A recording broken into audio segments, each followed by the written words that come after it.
Assalamualaikum warahmatullahi wabarakatuh. Bertemu lagi dengan Bu Rosita. Bagaimana kabarnya hari ini teman-teman? Alhamdulillah wa syukurillah, Allahu Akbar. Semoga kita semua selalu dalam keadaan sehat ya. Amin ya rabbal alamin. Hari ini kita akan sama-sama belajar mengenai sumber daya alam. Wah, Masya Allah ya teman-teman, di Indonesia ini banyak sekali sumber daya alamnya. Nah, kita juga bisa memanfaatkan sumber daya alam yang terdapat di daratan maupun di perairan wilayah Indonesia. Tapi, sebelum kita mencari tahu sumber daya alam apa saja sih yang ada di Indonesia, kita akan membahas terlebih dahulu apa yang dimaksud dengan sumber daya alam. Tahukah teman-teman, sumber daya alam adalah segala macam bahan dari alam yang dapat memenuhi kebutuhan manusia.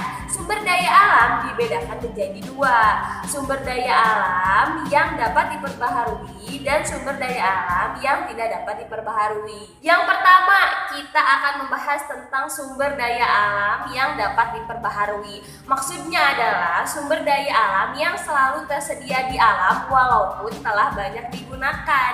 Kita juga bisa memperbanyak sumber daya alam ini. Contohnya air, tanah, tumbuhan, hewan, dan lain sebagainya. Yang kedua, sumber daya alam yang tidak dapat diperbaharui. Maksudnya adalah sumber daya alam yang akan habis jika digunakan terus-menerus. Karena untuk menghasilkan sumber daya alam ini dibutuhkan waktu yang sangat lama. Contohnya minyak bumi, gas bumi, emas, besi, dan bahan tambang lainnya. Wah, Masya Allah ya teman-teman, ternyata sumber daya alam di Indonesia itu sangatlah banyak. Nah, kita harus melestarikan sumber daya alam ini agar anak cucu kita nanti masih bisa menikmatinya. Kita harus bijak dalam menggunakannya agar sumber daya alam yang dapat diperbaharui tetap tersedia. Begitu juga dengan selalu menghemat sumber daya alam yang tidak dapat diperbaharui.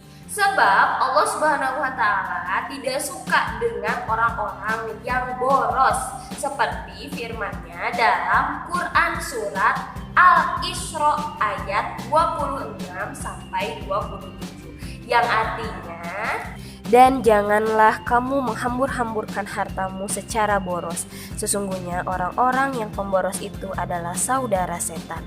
Quran surat Al-Isra ayat 26 sampai 27. Nah, Masya Allah ya teman-teman, gimana nih penjelasan mengenai sumber daya alam yang ada di Indonesia? Luar biasa ya, sungguh Maha Esa Allah menciptakan berbagai macam manfaat bagi makhluk hidupnya di bumi.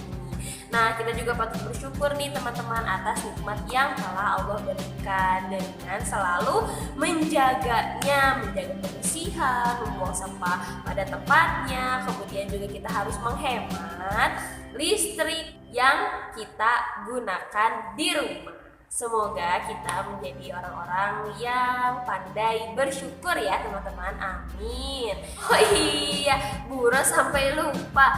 Nah, hari ini teman-teman akan membuat kincir angin sederhana.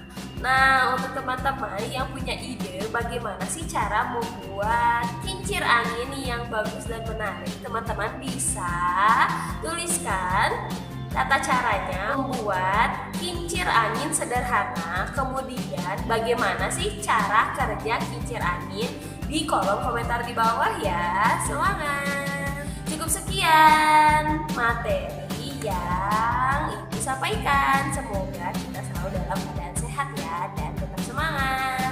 Terima kasih teman-teman. Wassalamualaikum warahmatullahi wabarakatuh. Semangat menebar manfaat.